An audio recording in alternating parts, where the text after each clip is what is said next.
Hello दोस्तों, नमस्कार। स्वागत है आप सभी को आज की इस क्लास में। आज हम लोग पढ़ेंगे सीटेट दिसंबर 2024 पेपर 1 में सीडीपी बाल विकास एवं शिक्षा शास्त्र से जो क्वेश्चन आपका पूछा गया था ना, उस प्रश्न को पढ़ेंगे।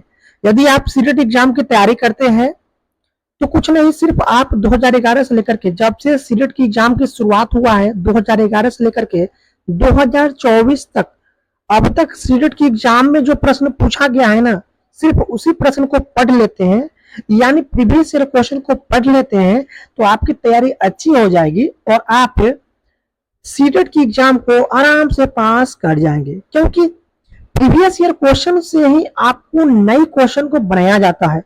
क्वेश्चन वही होती है, सिर्फ क्वेश्चन को पूछने का जो तरीका, भाषा जो होती है ना, वो बदल दिया जाता है। क्वेश्चन वही होती है, क्वेश्चन को घुमा कर पूछा जाता है, लेकिन क्वेश्चन का जो बेस होता है ना, वही होती है। ठीक है, तो सिर्फ आप प्रीवियस ईयर क्वेश्चन को ही पढ़िए, उसी क्वेश्चन को फॉलो कीजिए, आपकी तैयारी बहुत ही अच्छी हो जाएगी। ठीक है, आपको किसी की पेड बैच न किसी का नोट्स खरीदने की जरूरत है, सिर्फ आप प्रीवियस ईयर क्वेश्चन को ही पढ़िए।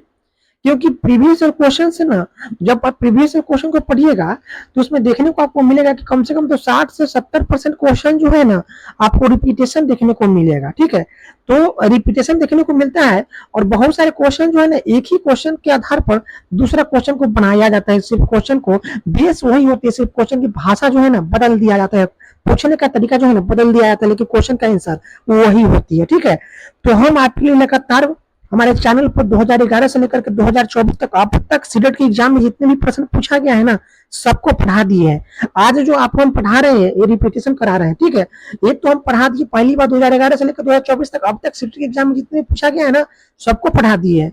और फिर तो आपको हम रिपीटेशन करा रहे हैं। ठीक है, प्रीवियस ईयर क्वेश्चन को। तो चैनल पर नए हैं तो चैनल को जरूर से सब्सक्राइब कर लीजिएगा, ताकि इस तरह के जो भी वीडियो हम लेकर आएंगे, इसकी जानकारी सबसे पहले आपको मिल जाएगी। तो चलिए शुरुआत करते हैं। दिसंबर 2024 में पेपर 1 में सीडीपी बाल विकास शिक्षा शास्त्र से जो प्रश्न पूछा गया था ना, उस प्रश्न को पढ़ते हैं। देख रहे हैं ना, यह क्वेश्चन जो है ना, आपको हिंदी और इंग्लिश दोनों में देखने को मिलेगा, क्योंकि यह क्वेश्चन जो है ना आपका ओरिजिनल पेपर है, जो कि वर्ष 2024 में पूछा गया था। पहला क्वेश्चन है आपके सामने सीडीपी का। प्रश्न है कि महारत उन्मुख शिक्षार्थी आमतौर पर सफलता का श्रेय डैश को देते हैं और असफलता को डैश। देखिए, महारत उन्मुख शिक्षार्थी जो होता है, वो सफलता का जो श्रेय है ना, वो अपनी योग्यता और कोशिश को देता है, जबकि वो अपनी असफलता का जो है ना, श्रेय देता है अपर्याप्त कोशिश को। जो शिक्षार्थी जो विद्यार्थी तेज होते हैं ना, तो वो जब किसी कार्य में असफल होते हैं या सफल होते हैं, तो सफलता का श्रेय देता है योग्यता और कोशिश को, जबकि जबकि असफलता का श्रेय देता है अपर्याप्त कोशिश को। ठीक है, कौन? महारत उन्मुख शिक्षार्थी। तो ऑप्शन आपका क्या होगा? ऑप्शन आपका फोर्थ राइट आंसर होगा, योग्यता और कोशिश, अपर्याप्त कोशिश। चलते अगले प्रश्न की तरफ। अगला प्रश्न ये रहा आपके सामने। निम्नलिखित में से कौन सा कथन विकास के समीप दूराभिमुख सिद्धांत का प्रतिनिधित्व करता है? देखिए, विकास के समीप दूराभिमुख सिद्धांत कहता है कि बच्चों में जो विकास होता है, वह शरीर के केंद्रों से बाहरी अंगों की ओर होता है। बच्चों की जो विकास होती है, विकास का जो समीप दूराभिमुख सिद्धांत कहता है कि बच्चों में शरीर का विकास जो होती है, वह केंद्रों से बाहरी अंगों की ओर होता है। बच्चे पहले अपने धड़ और बाहों पर नियंत्रण हासिल करते हैं, फिर अपने हाथों और उंगलियों पर। कहने का मतलब है कि बच्चों का विकास पहले हाथ की होती है, उसके बाद वह उसकी विकास उंगलियों की होती है। ठीक है, यही कारण है कि बच्चे जो होते हैं, पहले क्या है, बड़े गेंद को पकड़ता है। कहने का मतलब है कि बड़े गेंद का कहने का मतलब है कि पहले उसका जो विकास है, हाथ की विकास हुआ, उसके बाद हाथ के पे विकास होने के बाद वो क्या है, धीरे धीरे वो उंगलियों पर नियंत्रण करता है। तो यही कारण है कि बच्चे जो है ना, पहले बड़े गेंद को पकड़ना सीखता है, उसके बाद छोटी छोटी वस्तुओं पर वो नियंत्रण हासिल करता है। तो इसके कहने के अनुसार जो है, समीप दूराभिमुख सिद्धांत जो होता है, यह कहता है कि बच्चों का जो विकास होता है, वह केंद्र से होकर के शरीर के बाहरी अंगों की ओर होती है। पहले जो है ना, पहले धड़ की विकास होती है, उसके बाद बाह की विकास होती है, उसके बाद उंगलियों का विकास होती है। तो यही कारण है कि मोतियों को धागे से पिरोने से पहले बच्चे गेंद को पकड़ने की क्षमता विकसित करते हैं। यानी कहने का मतलब कि बच्चे जो है ना पहले बड़े चीजों पर नियंत्रण करता है, उसके बाद धीरे धीरे छोटी छोटी चीजों पर नियंत्रण करता है, पकड़ने की नियंत्रण करता है। तो ऑप्शन आपका क्या होगा? ऑप्शन आपका थर्ड राइट आंसर होगा। मोतियों को धागे से पिरोने से पहले बच्चे गेंद को पकड़ने की क्षमता को विकसित करते हैं। अगला क्वेश्चन ये रहा आपके सामने। प्रश्न है, वाइगोत्स्की के अनुसार बच्चे स्वयं से बात करते हैं। देखिए, वाइगोत्स्की के अनुसार बच्चे स्वयं से बात करते हैं, इसका कारण है कि बच्चे स्वयं से बात करते हैं तो उनकी कार्य जो होती है, उसके कार्य को करने में उनकी सहायता मिलती है। ठीक है, तो विचार और आत्मनियमन में सहायता के लिए बच्चे स्वयं से बातें करते हैं। तो ऑप्शन आपका फर्स्ट राइट आंसर हो जाएगा। चलते अगले प्रश्न की तरफ। अगला प्रश्न है, सामाजिक संचार में चुनौतियां किसमें स्पष्ट होती है? तो देखिए, सामाजिक संचार में चुनौतियां जो है स्पष्ट होती है स्वलिन क्रम विकार में। ऑप्शन आपका थर्ड राइट आंसर होगा, स्वलिन क्रम विकार में। चलते अगले प्रश्न की तरफ। अगला प्रश्न है कि वाइगोत्स्की के सीखने और विकास के सिद्धांत के अनुसार निम्नलिखित में से कौन सा आलंबन का उदाहरण है? बताइए इसका राइट आंसर क्या होगा? तो आलंबन का उदाहरण है किसी कार्य को छोटे चरणों में तोड़ना और आवश्यकता अनुसार सहायता प्रदान करना। यह क्या है? आपका आलंबन का उदाहरण है। ऑप्शन आपका फर्स्ट राइट आंसर हो जाएगा। चलते अगले प्रश्न की तरफ। अगला प्रश्न, लेखन वैकल्य की विशेषता क्या है? लेखन वैकल्य यानी आपको कहने का मतलब डिस्ग्राफिया जो होती है, यानी लेखन वैकल्य, इसमें क्या है कि बच्चे जो है इसमें बच्चे में जो है लेखन संबंधित विकार होती है। बच्चे जो है ना अक्षरों को बड़े छोटे करके लिखते हैं। ठीक है, लिखते समय उसके बीच में अनियमित जगह छोड़ते हैं, कभी लाइन के ऊपर लिखते हैं, कभी लाइन के नीचे लिखते हैं। तो इस तरह का जो बच्चों में विकार पाया जाता है उसको कहते हैं लेखन वैकल्य। इसमें बच्चे लेखन संबंधी विकार होती है। ठीक है, तो ऑप्शन आपका क्या होगा? लिखित कार्य में चुनौती। ऑप्शन आपका सेकेंड राइट आंसर हो जाएगा। अगला प्रश्न है कि अच्छे समस्या समाधानकर्ता बनने में विद्यार्थियों की सहायता करने के लिए एक शिक्षक को निम्नलिखित में से किस प्रक्रिया पर बल देना चाहिए? तो देखिए, एक शिक्षक को बल देना चाहिए बड़ी और जटिल समस्याओं को छोटी प्रबंधनीय समस्याओं में विभाजित करना।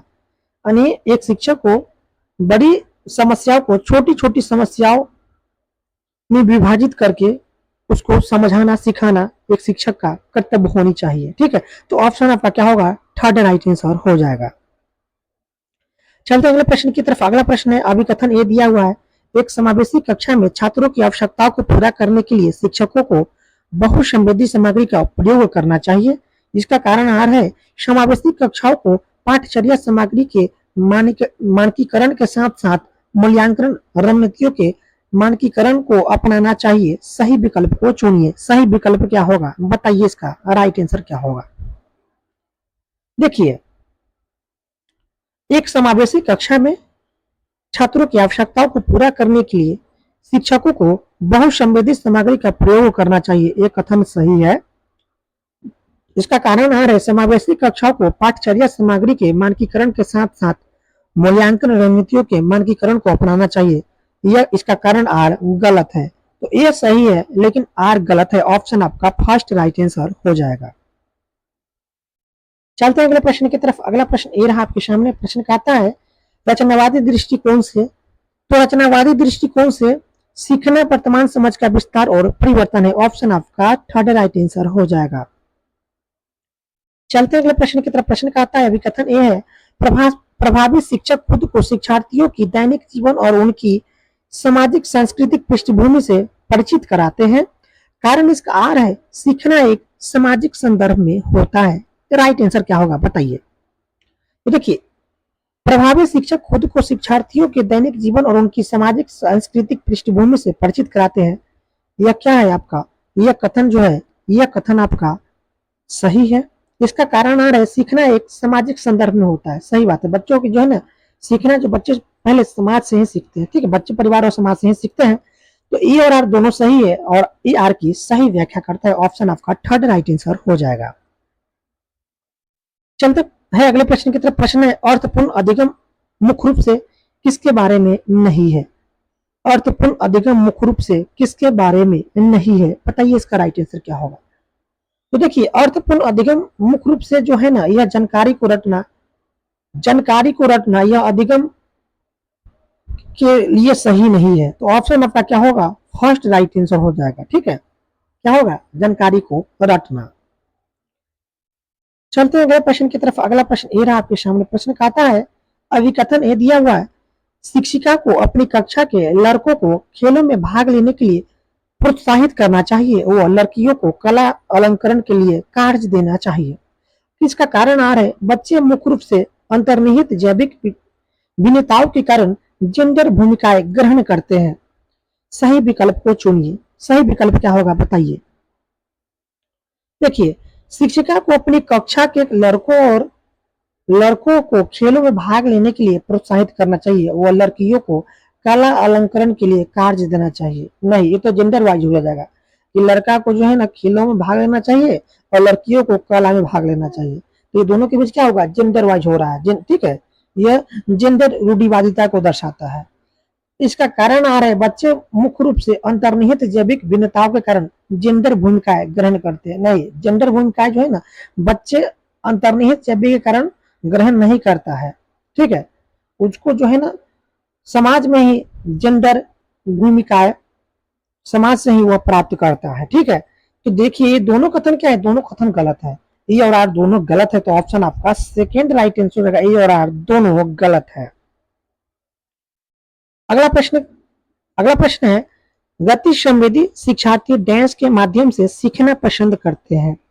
देखिए, गति संवेदी विद्यार्थी जो होते हैं वह करने और चलने फिरने के माध्यम से सीखना पसंद करते हैं। करने और चलने फिरने के माध्यम से गति संवेदी शिक्षार्थी जो है ना, करने और चलने फिरने के माध्यम से सीखना पसंद करते हैं। ऑप्शन आपका थर्ड राइट आंसर हो जाएगा। अगला प्रश्न ये रहा आपके सामने। प्रश्न का आता है, हार्वर्ड गार्डनर के अनुसार एक वैज्ञानिक डैश बुद्धि का उच्च प्रदर्शन करेगा जबकि एक मूर्तिकार में डैश बुद्धि की उच्च बुद्धिमत्ता होगी। क्या होगा बताइए, इसका राइट आंसर क्या होगा। तो देखिए, हार्वर्ड गार्डनर के अनुसार एक वैज्ञानिक में क्या कौन सा बुद्धि होगा, तो एक वैज्ञानिक में तार्किक गणितीय बुद्धि होगा, जबकि एक मूर्तिकार में जो है ना उसमें गति संबंधी बुद्धि की उच्च बुद्धिमत्ता होगी। ठीक है, तो ऑप्शन आपका क्या होगा, ऑप्शन आपका थर्ड राइट आंसर हो जाएगा, तार्किक गणितीय गति संवेदी। चलते हैं अगले प्रश्न की तरफ। अगला प्रश्न ये रहा आपके सामने। प्रश्न कहता है, समावेशन को बढ़ावा देने के लिए क्या आवश्यक है। तो समावेशन को बढ़ावा देने के लिए जो यह आपका आवश्यक है, यह आपका लचीला पाठ्यक्रम। ठीक है, उसके बाद है सहयोगात्मक अधिगम, उसके बाद है आपका गम्य इमारतें। ठीक है, ऑप्शन आपका जो है ना फर्स्ट सेकेंड और फोर्थ राइट आंसर हो जाएगा। तो फर्स्ट सेकेंड फोर्थ जो है आपका किस ऑप्शन में दिया, ऑप्शन आपका फोर्थ में दिया हुआ ऑप्शन आपका फोर्थ राइट आंसर हो जाएगा। चलते हैं अगले प्रश्न की तरफ। प्रश्न कहता है, बच्चे जब देश अनुभव करते हैं तो बेहतर रूप से सीखते हैं। तो देखिए, बच्चे जो है ना जब सीखने के लिए मध्यम स्तर का उत्साह अनुभव करते हैं तो वह बेहतर रूप से सीखता है। ऑप्शन आपका सेकेंड राइट आंसर होगा, सीखने के लिए मध्य स्तर का उत्साह। चलते हैं अगले प्रश्न की तरफ। अगला प्रश्न ये रहा आपके सामने। प्रश्न कहता है, 5 से 6 वर्ष से कम उम्र के बच्चे को ठीक से और रेखाओं के भीतर लिखने के लिए दबाव नहीं डालना चाहिए। इसका कारण आ रहा है, बच्चे 5 से 6 साल के बाद गति कौशल को बेहतर नियंत्रण प्राप्त करते हैं। क्या होगा इसका राइट आंसर बताइए। तो देखिए, 5 से 6 साल के जो बच्चे होते हैं ना उसको ठीक से लिखने के लिए दबाव नहीं डालना चाहिए। ठीक है, क्योंकि वह ठीक से और रेखाओं के भीतर वह लिख नहीं सकता है, तो उसको लिखने के लिए जो है ना दबाव नहीं डालना चाहिए। एक कथन सही है। इसका कारण आर दिया हुआ है, बच्चे 5 से 6 साल के बाद गति कौशल का बेहतर नियंत्रण कर पाते हैं। नहीं, बच्चे जो है ना 5 से 6 साल के बाद गति कौशल का बेहतर नियंत्रण नहीं कर पाता है। तो बताइए इसका राइट आंसर क्या होगा। तो इसका राइट आंसर दोनों क्या है, ये और आर दोनों सही है और ये आर की सही व्याख्या करता है। ऑप्शन आपका क्या होगा, ऑप्शन आपका थर्ड राइट आंसर हो जाएगा। चलते हैं अगले प्रश्न की तरफ। अगला प्रश्न ये रहा आपके सामने। प्रश्न कहता है, बच्चे अक्सर अपने आसपास की घटनाओं को अपनी व्याख्या लेकर आते हैं। बारिश क्यों होती है, यह पूछे जाने पर सिया कहती है, भगवान अपने कंधों पर पानी की बाल्टियां ढो ढो कर थक चुके थे। ऐसी व्याख्या है। तो ऐसी व्याख्याएं जो है ऐसी व्याख्याएं जो है आपका संकेत देती है कि बच्चे में अपने सांस्कृतिक परिवेश के अनुकूल सहज समझ होती है, जिसे वे अपने घटनाओं को समझने की कोशिश करते हैं। ऑप्शन आपका फोर्थ राइट आंसर हो जाएगा। प्रश्न कि पियाजे ने संज्ञानात्मक विकास का किस प्रकार वर्णन किया है। देखिए, तो पियाजे ने संज्ञानात्मक विकास को जो वर्णन किया है, यह वर्णन किया है किस रूप में, तो वर्णन किया 4 गुणात्मक रूप से भिन्न चरण में। ऑप्शन आपका थर्ड राइट आंसर हो जाएगा, 4 गुणात्मक रूप से भिन्न चरण में। अगला प्रश्न ये रहा आपके सामने। प्रश्न कहता है, विद्यालय में खेलने के समय ऋषभ एक 7 वर्षीय लड़के ने खेलने के लिए गुड़िया उठाई। उसके कुछ साथियों ने उसकी इस पसंद के खिलौनों के लिए उसका मजाक उड़ाया। एक शिक्षक जो अपने विद्यार्थियों में लैंगिक भूमिका के संदर्भ में लचीलापन विकसित करना चाहता है, को इस स्थिति में निम्नलिखित में से कौन सी प्रतिक्रिया देना चाहिए। बताइए क्या होगा इसका राइट आंसर। तो ऋषभ को गुड़िया के साथ खेलने देना चाहिए और दूसरे बच्चों को कहना चाहिए कि वे भी अपने पसंद को खिलौना चुन सकते हैं। ऑप्शन आपका क्या होगा, थर्ड राइट आंसर हो जाएगा। चलते अगले प्रश्न की तरफ। प्रश्न कहता है, विकास के संदर्भ में एक समय सीमा जिसमें एक व्यक्ति विशिष्ट उत्प्रेरणाओं के प्रति परिवर्धित संवेदनशीलता रखता है, जिससे कि वह कुशल तरीकों से कार्य करने के लिए विशेष कौशल विकसित कर सके, वह विकास की डैश कहलाई जाती है। बताइए इसका राइट आंसर क्या होगा। तो विकास की क्या है, प्रोत्साहन अवधि कहलाती है। ऑप्शन आपका फर्स्ट राइट आंसर हो जाएगा।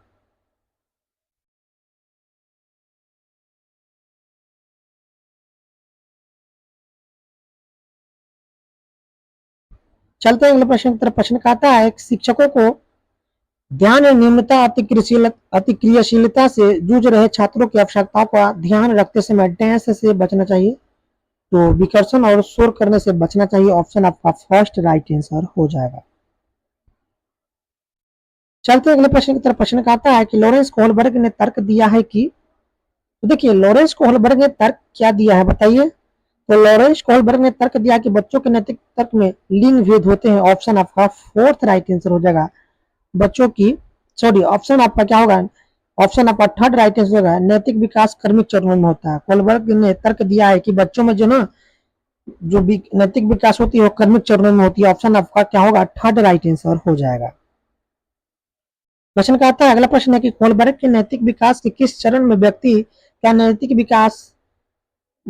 का नैतिक व्यवहार मुख्य रूप से इस मानसिकता पर निर्भर करता है कि लोग मेरे बारे में क्या सोचते हैं। बताइए इसका राइट आंसर क्या होगा। तो आपका कोहलबर्ग के नैतिक विकास के जो ना पारंपरिक चरण में व्यक्ति जब होते हैं तो सोचता है कि लोग मेरे बारे में क्या कहेंगे। तो ऑप्शन आपका क्या होगा, ऑप्शन आपका फोर्थ राइट आंसर होगा, पारंपरिक। चलते अगले प्रश्न की तरफ। प्रश्न कहता है, जीन पियाजे के अनुसार एक बच्चा जो सरल गणितीय उत्करण जैसे 4 + 5 = 9 तो 9 - 5 = 4 के पीछे के तर्क को समझने में असमर्थ है, इसका कारण है। तो इसका कारण क्या है, तो इसका कारण है आपका अपरिवर्तनीयता। ऑप्शन आपका सेकेंड राइट आंसर हो जाएगा।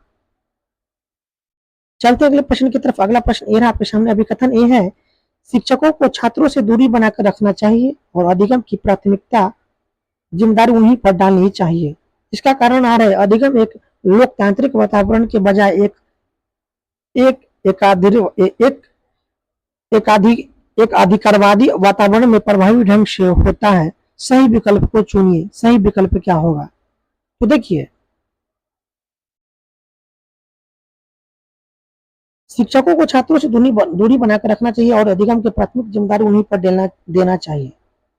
इसका क्या ये कथन क्या होगा बताइए। ये कथन जो है, ये कथन आपका गलत है। इसका कारण आर दिया हुआ है, अधिगम एक लोकतांत्रिक वातावरण के बजाय एक एक अधिकारवादी वातावरण में प्रभावी ढंग से होता है। ये भी इसका कारण क्या है, आर भी गलत है। तो ए और आर दोनों क्या है, गलत है। ऑप्शन आपका क्या होगा, सेकंड राइट आंसर हो जाएगा। चलते अगले प्रश्न की तरफ। अगला प्रश्न ये रहा आपके सामने। प्रश्न कहता है, अभिकथन ये दिया हुआ है, शिक्षकों द्वारा प्रदान किया गया आलंबन बच्चों को सीखने की प्रक्रिया में बाधा डालता है। इसका कारण आ रहा है, लय वैगोत्स्की ने प्रस्तावित किया कि बच्चे स्वतंत्र रूप से पर्यावरण पर कार्य करके और उसमें हेर फेर करके सीखते हैं। सही विकल्प को चुनिए। तो इसका सही विकल्प होगा आपका क्या होगा बताइए। देखिए, शिक्षकों द्वारा प्रदान किया गया आलम्बन बच्चों को सीखने की प्रक्रिया में बाधा डालता है, ये तो कथन गलत है। इसका कारण आर है, लय वैगोत्स्की ने प्रस्तावित किया कि बच्चे स्वतंत्र रूप से पर्यावरण पर कार्य करने और उसमें हेर-फेर करके सीखते हैं। ये भी कथन क्या है, गलत है। दोनों कथन क्या है, गलत है। ए और आर दोनों गलत है। किस ऑप्शन में दिया हुआ ऑप्शन आपका सेकंड में दिया हुआ ऑप्शन आपका सेकंड राइट आंसर हो जाएगा। अगला प्रश्न है, निम्न में से कौन सा बाहरी अभिप्रेरणा का सही वर्णन करता है?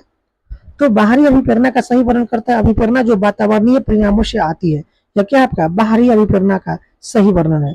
अभिप्रेरणा जो वातावरणीय परिणामों से आती है या कैसी अभिप्रेरणा है? बाहरी अभिप्रेरणा है। ऑप्शन आपका फर्स्ट राइट आंसर हो जाएगा। चलते अगले प्रश्न की तरफ। अगला प्रश्न ए रहा आपके सामने। प्रश्न कहता है, प्याजे के संज्ञानात्मक विकास के सिद्धांत के संवेदी चालक अवस्था के दो महत्वपूर्ण संज्ञानात्मक विकास मील के पत्थर है। इसका राइट आंसर क्या होगा? तो वस्तु अस्थायित्व और स्थगित अनुसरण। ऑप्शन आपका थर्ड राइट आंसर हो जाएगा। प्रश्न की बच्चे, तो देखिए बच्चे जो है ना, ये आपका उस सामाजिक सांस्कृतिक संदर्भ में बहुत प्रभावित होते हैं जिससे वे बड़े होते हैं। ऑप्शन आपका थर्ड राइट आंसर हो जाएगा। तो दोस्तों, इस तरह से आपका वर्ष 2024 में जो प्रश्न पूछा गया था आपका सीटीपी से पेपर 1 में, वो सभी प्रश्न समाप्त हुआ। वीडियो कैसी लगी कमेंट बॉक्स में कमेंट जरूर लिखिएगा। वीडियो अच्छी लगी तो वीडियो को अधिक से अधिक अपने दोस्तों में शेयर कीजिएगा। चैनल पर नए हैं तो चैनल को जरूर सब्सक्राइब कर लीजिएगा। फिर मिलते हैं नेक्स्ट ईयर की प्रीवियस ईयर क्वेश्चन के साथ। वीडियो देखने के लिए आपका बहुत बहुत धन्यवाद।